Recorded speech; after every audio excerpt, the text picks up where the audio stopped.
Hey, this is JPar, and you are watching JPar, a solo review.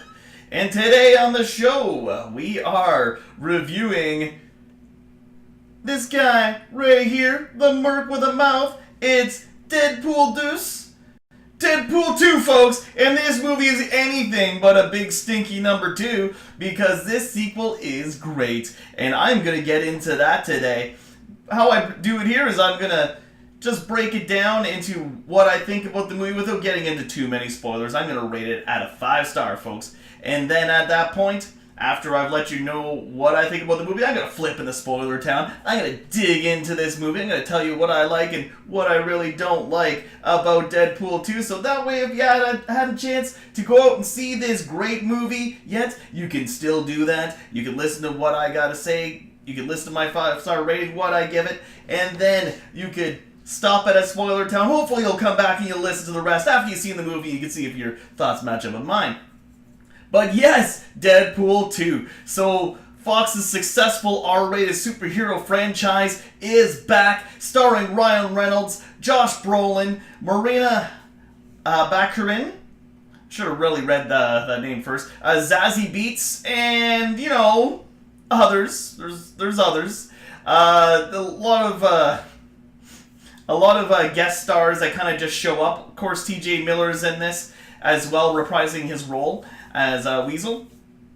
And so now we are into the second part of Deadpool 2, and I'm sure you saw all the promotional stuff for it. I mean, the stuff that he did with David Beckham, Celine Dion for her music video, and even Stephen Colbert and just many other guest appearances, just doing whatever they can to pump up Deadpool 2, because Fox knows that their days might be numbered if they don't do something with the X-Men franchise. And I gotta say, they've been doing a great job lately, especially with Deadpool and Logan. Those two are just great movies. Even if you're not an X-Men fan, you should be able to appreciate it on some level. Although I feel the Deadpool movies, they kind of talk to the comic book fans more than they do the average movie goer. So with that being said, let's get into my thoughts on Deadpool 2. So Deadpool 2, yeah, it's a good movie, and especially just after seeing Infinity War, it was nice to come into something that was a little more lighthearted, especially with that twisted humor that Deadpool usually uses in his breaking the fourth wall. Talk about a movie that doesn't hold your hand. I mean, if you are a comic fan and you go into this movie, it doesn't hold your hand. It expects you to know what his jokes are. I mean, if you're not following up on comic book movies, or even if you just don't know about movies in general, you're going to miss a lot of these references because there's a lot of fourth wall breaking, there's a lot of movie references, a lot of superhero references, and just a lot of the critical dialogue that's been talked about these superhero movies. They kind of cover all those little jokes that, as you expect Wade Wilson to do, Ryan Reynolds to do. He's been breaking the fourth wall, so I mean, this is totally within this character's wheelhouse. And, and because of that, we allow this character a little more freedoms than we would, say, the Avengers, which is a story that's, supposed to be more serious, even though it can be lighthearted at times as well. But we're willing to forgive Deadpool a little bit more just because we know he has that ability to break the fourth wall and just kind of like wink at the camera and, say something a little sly to the audience. We expect that. So there's parts about this movie that I definitely wouldn't have let other movies let go with, but I wouldn't let them slide so easily. But because it is Deadpool, and because it's constantly making fun of itself and the superhero movie industry, you let those things slide. And of course, all that kind of stuff is back in this kind of movie. Just little nods to the camera, little winks, just about the superhero movie business and movies in general. So always breaking the fourth wall. Great again. Also super violence again. Limbs being cut off. All that great stuff. They kept all that. Ryan Reynolds is great again. Josh Brolin is here as Cable, and I think a lot of people are maybe wondering how he did that. He just played Thanos in Infinity War, and how he's playing another Marvel character, this time in the X-Men universe. And yeah, so he comes in as Cable. He did a pretty good job here. I liked his role as Thanos a lot better. Of course, I feel like they gave him a lot more screen time in Infinity War. Infinity War really is about Thanos, folks. And the introduction to Domino, Zazie Beetz, she did a great job playing Domino. I gotta say, she really wasn't in it that long. Even, I don't want to get into spoilers, X-Force isn't in this movie that much either. But I'll tell you why later in Spoiler Town. So they're great additions to what looks to be the beginning of where this, where Deadpool is going forward, where we're going to go with these characters. Great additions to this team, and this Deadpool franchise is going to have its own thing. They're probably still going to have another X-Force movie. Who knows? We'll find out. So, it's really hard to rate this movie. I really got to say, as a comic book fan, this movie speaks to me, and it doesn't hold my hand, and I appreciate it for that. But I got to say, people who maybe aren't comic book fans, or maybe they're not in on the joke, maybe they're not going to get it. Maybe they're just, and for that sense, it's not a perfect movie, because not everyone can just pick up this movie and hit the ground running like I can, because I just know so much about this stuff. I grew up reading comic books. So, for me, that's why it's really hard for me to grade it. It was a really, really good movie, and I want to rate it really high. The Marvel fanboy in me just wants to fucking jump up and shout. 4.5, I'll give it that for now. I gave it a little bit. I might have to change it later. Who knows? But and that's the problem, right? When you see movies, you see them on repeated viewings, you realize that it's not as good the second time, or maybe you realize it's better. I don't know. So maybe it's just the whole idea of I'm just totally geeking out because comic book movies are the fucking so badass right now. Infinity War was so good, and this was also just great to watch as a comic book fan. Now, I'm going to tell you, if you're not a comic book fan, you're probably not going to take as much away from this movie as I did. You're probably not going to give it a 4.5. You might just give it a 4. You might even give it lower. I don't know. But it just, like I said, all the jokes were designed for guys like me, and I loved it. It didn't hold my hand. It didn't... So, it was good, but it was not without its flaws. 4.5, I know that's really high. It was just a really fun movie. I've been having such fun going to these okay, you know what? I'm giving it a 4. No, I'm gonna stick to my guns. 4.5, but here's why it's good. I know I'm gonna change my mind later on this, I know it. It's good right now, and I'm just pumped up about it now because it was just such a different tone from Infinity War. And it was just like all the pokes and jabs at Wolverine and the X-Men and Avengers and even the DC universe in this movie was just tremendous, and it just tickles my funny bone, man. And so for that, it's just because the timing of this movie, I think. What I want to say is what I don't like. Like, I would say that they didn't really get back into Cable's backstory enough. They definitely could have done that, and I feel like that's kind of one of the big problems of this movie. And I think that's going to be the problem that kind of weighs it down in the end. And that's where I find a lot of people are going to find problems with this. So, with that being said, I guess I'll give it a so fun movie. 4.5. I'm just going to say that for now. That's way overrating it. I know, maybe I'm overvaluing this movie, but it is a fun movie, and I've been loving this Deadpool series. Alright, so we're going to flip into Spoiler Town. This is where I'm going to really dig into the movie. I'm going to tell you what's my favorite, what's the best about Deadpool 2, and I'm going to tell you what's the worst about Deadpool 2. So, I still don't want to give it that 4.5. It's so hard. And I should really decide what I'm going to give it before I...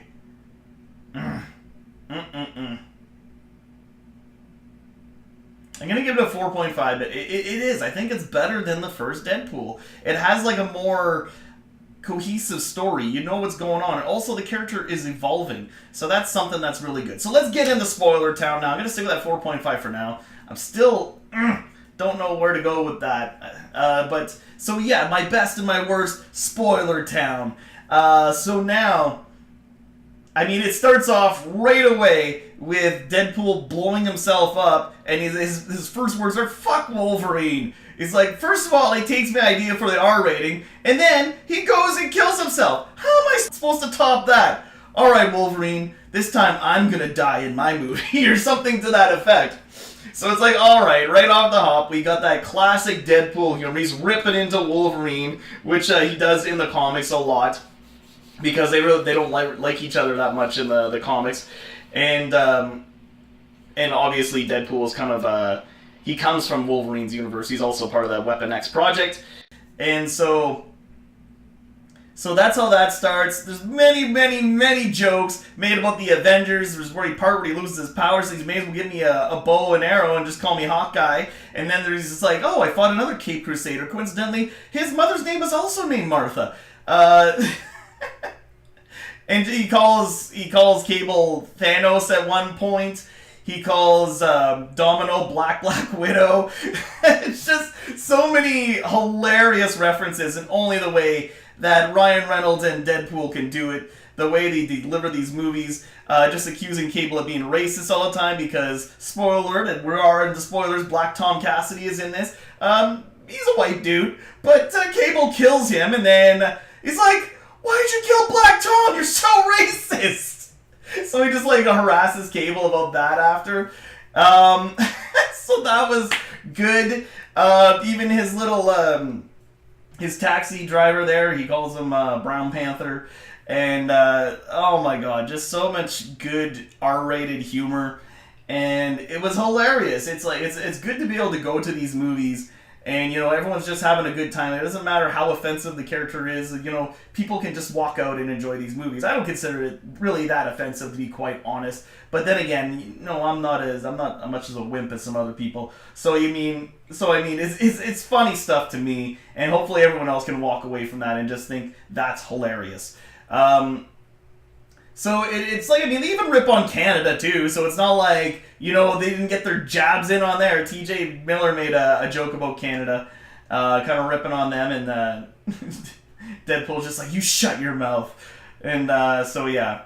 That not my favorite, so that all stuff is in there. And like I said, it doesn't hold your hand. They kind of introduce Cable, and he's just there. They don't really explain too much about his time travel thing, and I think that's kind of one of the downfalls about this. They don't really tell you about too much what happened in the future. So I'm just hoping this is like a part one of like maybe more to come. We'll get into Cable's backstory and what's going on in this new X-Men future that's being played out for us. So Cable wants to come back. It's the kid that he's actually trying to get, which is Julian Dennison. He plays Russell. And this is the kid, he's actually playing Fire Fist, is the character that he's playing. So he comes back to kill him because I guess Fire Fist in the future has killed his family. And, see, this is where the movie kind of falls apart.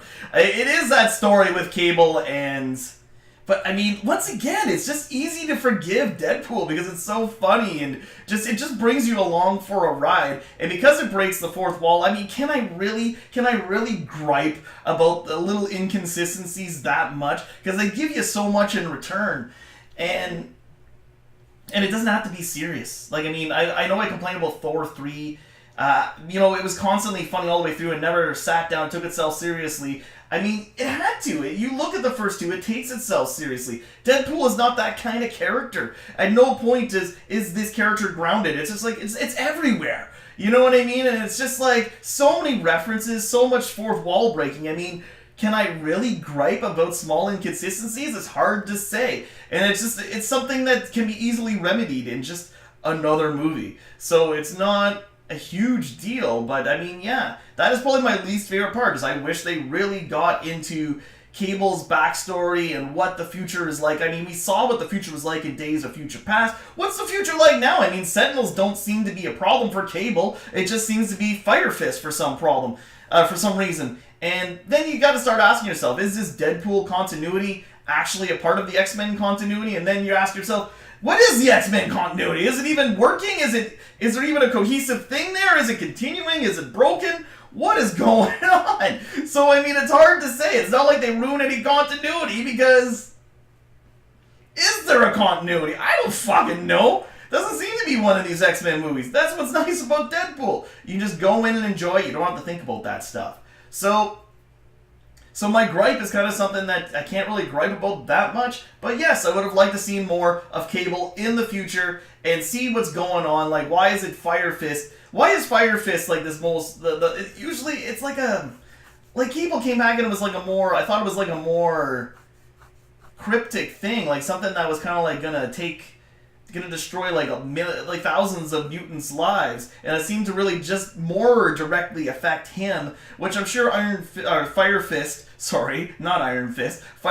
did go down like the wrong path, and maybe he did like a lot of terrible things, but it's nowhere to the extent of what the Sentinels did. So it's to have me believe that this one mutant kid can do the idea of what he could. They didn't say he did like a lot of awful things either.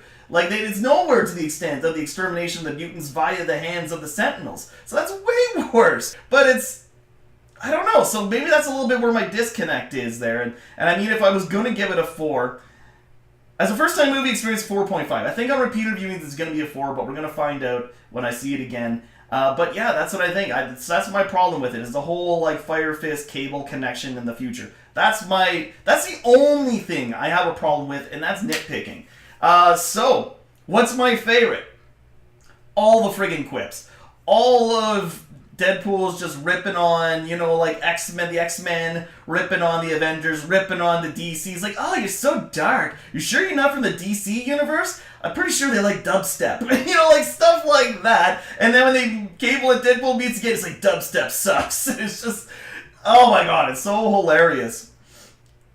And it's just quip after quip, joke after joke, action bit after action bit. It's non-stop. This movie is balls to the wall fun. He goes, once again, he shows up at the X-Mansion and he's talking to Colossus, and of course trying to get Colossus' help again, or Colossus trying to get him to join the X-Men again, kind of deal. And he's like, why is this mansion so empty? It's like, what? Like, the studio couldn't afford to get us another X-Men? And then, in the background, they did this nice little clip where you just see Beast slowly closing the door, and you see him standing there talking to Xavier, Cyclops, and Quicksilver, so you just, they don't want to talk to Deadpool. Trying to avoid talking to him. So this is like Colossus's personal kind of thing that he's trying to do, trying to help Wade Wilson out. But so that was a great scene. And then absolutely 100% my favorite part of the movie is when Negasonic fixes Cable's time traveling thing. He could only go forward. He could only come back and then he'd go forward. He only had enough juice for that. But for some reason, Negasonic's power is able to juice, refuel this time traveling gadget that Cable had. So Deadpool it's right at the very end. It's like after the credits hit, and then it's not kind of the after credit scene. It's like mid credit scene, and he's like, oh, he takes off with it, and then Negasonic's like, I don't know if I should have done that. And then the next scene is like old school Wolverine from Wolverine Orange. You're like, okay, what's going on here? And then walks in the old crappy Deadpool, the merc without a mouth. And they replay that scene, and then you just see his fucking head get blown off. And this Deadpool comes on, he's like, oh, don't mind me, just fixing the timeline. As Hugh Jackman stands there dumbfounded. I don't know how they did it, if they got Hugh Jackman to come back and do that scene, or if they just took that scene and made it look like... I think they kind of did some CGI and just made it look like Deadpool was there in that scene and had Hugh Jackman react to it. But damn, it was great, and I was the only guy in the theater jumping up and shouting like, yes! Yes! Because he killed the old Deadpool. Oh my god, I was like, fuck yes! And I was like midday too, there might have been some kids and some old people there. I got a look. I was like, why aren't you people cheering? This is awesome! Man, I had a lame crowd. It wasn't a nighttime crowd. I should have went at night because I know they would have been more hip to the jokes. But my crowd, it took them a while to get into it. But by the time we got to Baby Legs, they were laughing their asses off. So Baby Legs, Yes, once again, we are in spoilers. He gets, Deadpool gets cut in half and he has to grow his legs back. And he has a little baby dick and baby legs. It's a hilarious scene. Oh my god, the jokes are just so good in this movie. And, okay, so like I said, my absolute favorite is when he went back and he fixed the timeline with Cable's little time gadget there. So that was my favorite, where he shot the old Deadpool in the head, and then you see, like, him, Ryan Reynolds. He's like, oh, he's about to read the Green Lantern script, and he shoots himself in the head. Oh my god, he's like, you're welcome, Canada. Oh my god, it's so good. It was such a great movie. Another great movie-going experience. I mean, superhero movies, they're not going anywhere, folks. And if you're not enjoying Infinity War or enjoying Deadpool 2, then I guess these movies aren't designed for you. And, well, you better hold on tight, folks, because there's a lot more superhero movies to come. With Infinity War breaking the records that it has. It's like the 5th, at the recording of this, and for all I know, it could even be something different by the time I put this video out, but it's the 5th all-time worldwide top box office. Avengers Infinity War. Amazing, and it's smashing records everywhere, and I believe Deadpool 2 is also going to smash records because this superhero hype train is not going anywhere, folks. Expect more Deadpool, expect more Avengers, expect just more of everything. Even all those people that disappeared at the end of...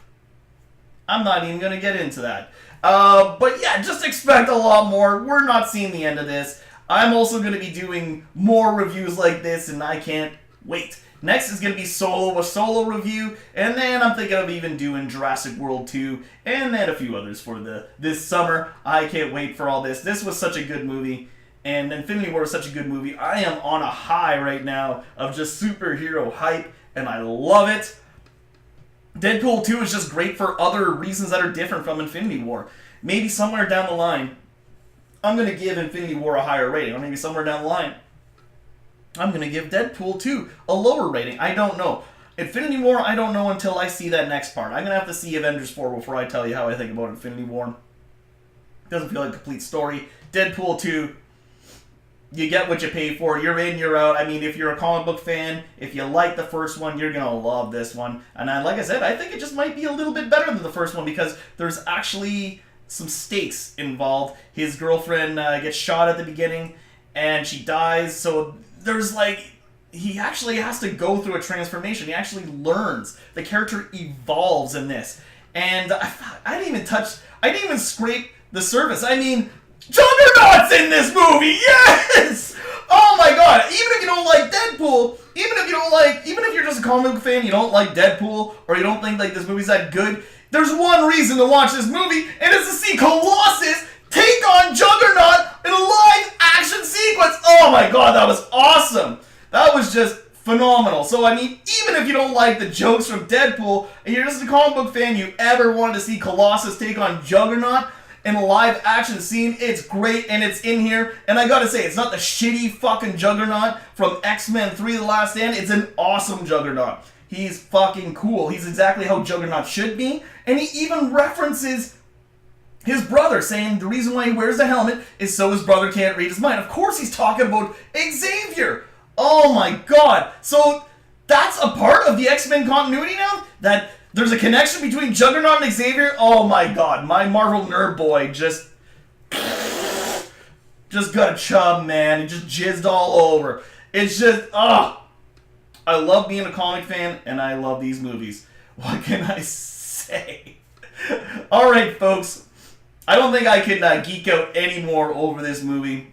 Because if I do, I'm going to have to leave and change my pants. So, I want you to subscribe to me. This is JPar, the JPar. Subscribe to me on YouTube. Leave a comment below. Did you like Deadpool 2 as much as I did? What did you think about Cable's backstory? Did you want more? Did you thought you had enough? And what did you think of that surprise of Juggernaut being in this? Leave a comment below. And you can also check me out at the We Promise Nothing show. That's also on YouTube, where me and my friends, we review movies. And you also give us a big old like on Facebook. We like when you do that. Follow me at the JPar on Twitter, and also at We Promise Nothing. Drop the G. And what can I say? what can I say? Stay tuned, folks. I got a lot more reviews coming soon. Stay tuned to We Promise Nothing and Late Night Ticket on Eastlink. We got a lot more coming there, a lot more content coming your way. So until next time, this is JPar signing out.